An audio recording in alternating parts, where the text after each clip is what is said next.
It is the voice of Indiana County, WCCS 101.1 FM and AM 1160. We're on the line today with a healthcare expert by the name of Dave Johnson. He's in Chicago. And our conversation is brought to you by Marcus and Mack, a law firm representing injured people. Dave, good morning. Good morning, Todd. It's a pleasure to be with you for this conversation. I'm glad you are, because you can help clear up a bunch of confusion. The COVID vaccine is certainly something that everybody has been looking forward to, and yet there's a lot of trepidation about it out there, and maybe we can help alleviate some of those concerns. Trust is a big issue in any form, and certainly with this vaccine, and there are some things working against the public's acceptance of the vaccine. What are some of those issues that we really have to work through in order to trust that the vaccine is going to be exactly what we want it to be? Well, probably the biggest factor is the ability of certain individuals or certain organizations in social media to twist facts to make a much more negative case than would otherwise be the case if you were looking at it dispassionately. So confronting willful attempts to mislead the public is going to be one of the real challenges. And it's no secret to anybody that the level of trust generally in the country is way down. And we've just come through a very bruising political campaign, and you know, the coronavirus is neither red nor blue, and yet using public health measures to try to prevent its spread became a political issue and tied to debates about the lockdown and so on. And the great news about the virus is, one, almost all of the news is good. And it's around the corner, and it will put an end to our need to do lockdowns. But in order to make that happen in the most effective way, we have to win the hearts and minds of people all over the country, in every borough, every hamlet, every political persuasion. And it's, I think, incumbent on all of us to figure out how to do that in the most effective way. Shouting louder probably isn't the best approach then, is it? No, it isn't. I you know, if it were me, I would take videos of every doctor, every nurse, every ambulance driver that's getting the vaccine, the lines of elderly people in nursing homes, and I would get those videos out to the public and have the statistics readily available. I think we need radical transparency to confront those that want to manipulate the truth, or those that are just legitimately afraid. And it's a good story. We can dig into that a little bit if you'd like. I did notice that just this morning, former presidents Bush, Obama, and Clinton have agreed to take the vaccine on camera. And I think that is the type of event that could start to win over at least some of the people. But it needs to be more than just celebrities. It needs to be the local heroes that have been getting us through this crisis as well. Well, that's one of the most interesting aspects of it all, is trying to determine who will be eligible to get it first, and working through whatever all of those issues are. And I think you're right. If the people who are there fighting that battle on the front lines, as they say, are the first to take it, then there ought to be an increased level of interest and certainly of trust.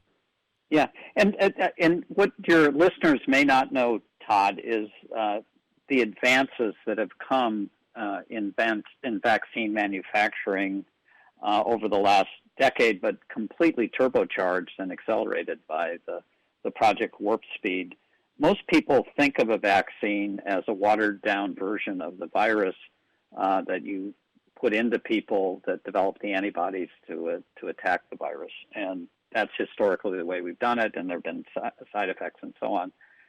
The two new vaccines that are just about to become available to the general public in the United States, the one from Pfizer and the one from Moderna, are an entirely new way of creating a vaccine. They basically use the body's own software to create the antibody. And so at this point, we've had over 60,000 people test these vaccines. They've been 95% effective. So 95% of the people who get the vaccine don't contract COVID, and of the 5% who do, their COVID experience is less intense than it would otherwise be. So this is a real tribute to human ingenuity, and it's right around the corner. So it's a good news story. That's why we have to be absolutely transparent when there are things that happen, and we need to fight manipulation with all the tools on our side. So that's why I'm encouraged when I see the former president stepping up and saying we're willing to be first in line and go forward that way. So, but it's that's just one small step. We're going to be confronting this battle over truth, justice, and the American way as it pertains to the vaccine over the next several months as they become available.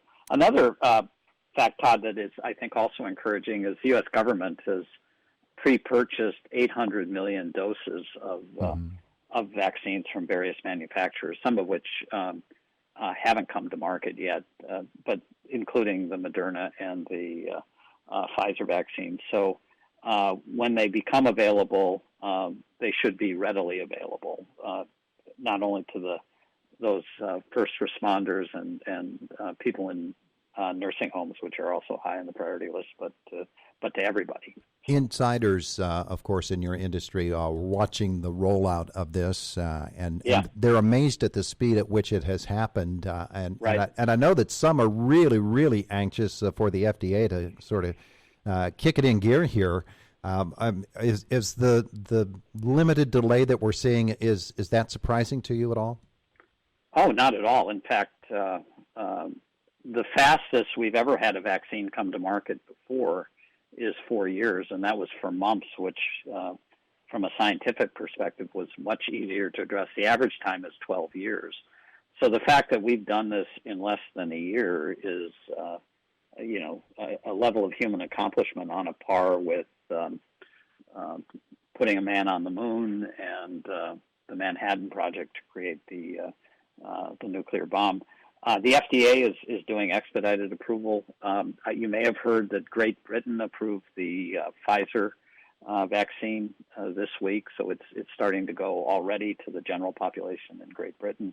And we expect that by the end of the month, the first people in the United States, other than trial participants, will be receiving the vaccine. So it's happening. That it's going to take a while for the manufacturing and the distribution to get it out to everyone, but by spring it should be readily available. We're talking with Dave Johnson about the vaccine and the misinformation that has been out there so far. We can almost predict with a pretty good certainty that after it has been out for a month and has become a part of what America and the world is doing to fight coronavirus, that there are going to be stories that come out and misinformation that comes out about side effects and about effectiveness. And we probably need to be setting up our battle stations in that arena as well right now, don't we? We do. And I mean, let's do a thought experiment. Let's imagine that the vaccine is perfect, right? So it works in 100% of people with no side effects, but it's being given broadly to the population, including a number of elderly people with multiple chronic conditions.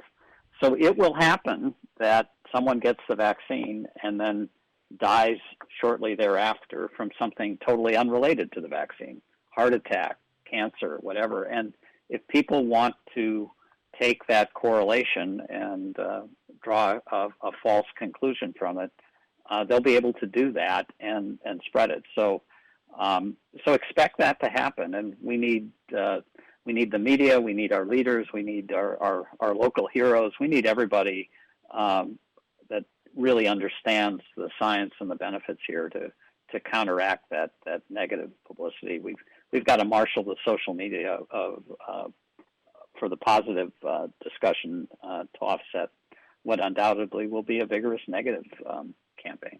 So that's misinformation. Where are we going to go to find really good, trustworthy information about the vaccine? Well, ultimately, we ought to let the scientists speak. The CDC is, I know it's taken some hits, but it's still a very credible organization. Every community, every state has leaders, scientific leaders, immunologists, and so on that can speak with credibility on this. I think doctors, as they get up to speed in local communities where there's already a relationship, should also be a real source. But we should encourage people to talk to those that really know what they're talking about. Right?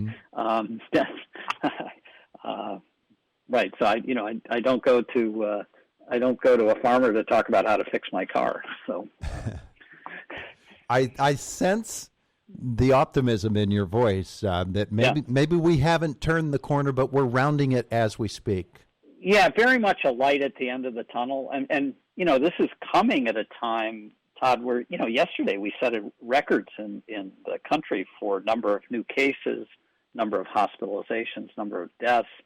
And so this virus is really rampaging through the country right now.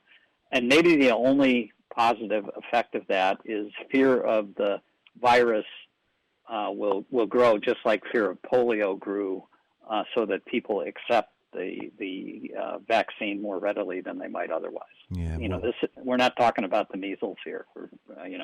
This is a deadly virus. So.